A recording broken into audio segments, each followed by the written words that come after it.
Good morning traders. This is Roshan. And ఈరోజు pre market analysis చూసే ముందు మన ఛానల్ని అయితే సబ్స్క్రైబ్ చేసుకుని బెల్ ఐకాన్ అయితే క్లిక్ చేయండి. సో ఫర్దర్గా మీకు pre market and post market analysis notifications అయితే వస్తాయి. అండ్ 17th జనవరి ఈరోజు ప్రీ మార్కెట్ అనాలిసిస్ చూద్దాం. నిఫ్టీ చూద్దాం. అండ్ జనవరి 15th నిఫ్టీ అయితే మనకి గ్యాప్ అప్ ఓపెన్ అయింది. గ్యాప్ అప్ ఓపెన్ అయినాక చిన్న రిట్రేస్మెంట్ ఇచ్చి పుల్ బ్యాక్ అయితే ఇవ్వడం జరిగింది ప్రీవియస్గా సెల్లింగ్ జోన్ వరకు. అండ్ 15th జనవరి మనం క్లోజింగ్ చూసుకుంటే last half an hour closing అంతా ఒక రేంజ్లో అయితే ఉంది. సో ఒక రేంజ్లో last half an hour closing అయితే ఇచ్చింది.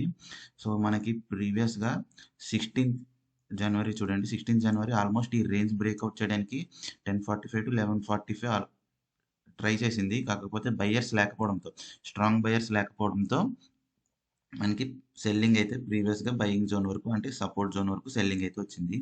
అండ్ ఫైనల్గా మార్కెట్ అయితే ఇక్కడ ఫ్లాట్ క్లోజ్ అయింది. 16th మార్కెట్ అయితే ఇక్కడ ఫ్లాట్ క్లోజ్ అయింది కదా. సో ఈరోజు మనకి market flat opening, foreign market indications ప్రకారం మార్కెట్ అయితే ఫ్లాట్ ఓపెనింగ్ ఈరోజు. సో మనకి ఆల్మోస్ట్ ఈ రేంజ్లో అయితే మార్కెట్ ఓపెన్ అవుతుంది. ఒకవేళ ఈ జోన్ ఉంది కదా, ఫ్లాట్ క్లోజింగ్ జోన్ ఉంది కదా, ఈ జోన్ బ్రేక్అవుట్ ఇస్తే మనకి ప్రీవియస్గా టార్గెట్ అయితే 22,120 అయితే ఫస్ట్ టార్గెట్ అది. ఒకవేళ రేంజ్ కిందకి బ్రేక్అవుట్ ఇస్తే అంటే మనకి ప్రీవియస్గా ఈ సపోర్ట్ జోన్ ఉంది కదా, ఈ సపోర్ట్ జోన్ బ్రేక్ అయ్యేంత వరకు పుట్ అయితే తీసుకోకండి. ఒకవేళ ఈ సపోర్ట్ జోన్ బ్రేక్ అయితే కనుక పుట్ బై చేస్తారు. అండ్ ప్రీవియస్గా మన టార్గెట్ వచ్చి ఈ జోన్ అవుతుంది, ఎందుకంటే ఇది గ్యాప్ కూడా మార్కెట్ అయితే ఫిల్ చేస్తుంది అనమాట. సో మనకి ఏంటంటే ఈ రేంజ్ ఉంది కదా, ఈ రేంజ్లో మార్కెట్ అయితే కొంచెం వాలటిలిటీగా ఉంటుంది. స్టాప్ లాసెస్ హిట్ అయిపోతాయి ఒకవేళ ట్రేడ్ తీసుకుంటే. మరీ అంతగా ట్రేడ్ తీసుకోవాలి అనిపిస్తే మాత్రం సింగిల్ లాట్ మీద ట్రేడ్ చేయండి. Okay. And bank Nifty analysis చూద్దాం. బ్యాంక్ నిఫ్టీలో నా వ్యూ అయితే ఈరోజు 70% బుల్లిష్ వ్యూ అయితే ఉంది. ఎందుకంటే చూడండి, మార్కెట్ మనకి 15th జనవరి ఆల్మోస్ట్ ఆల్మోస్ట్ మూమెంట్ అయితే లేదు. అండ్ 16th జనవరి చూడండి, స్లైట్గా కొంచెం గ్యాప్ డౌన్ ఓపెన్ అయింది. గ్యాప్ డౌన్ ఓపెన్ అయిన తర్వాత మనకి మిడ్ ఆఫ్టర్నూన్ ఒక రేంజ్ అయితే ఫామ్ చేసింది. అండ్ రేంజ్ బ్రేక్అవుట్ అయితే ఇవ్వలేదు.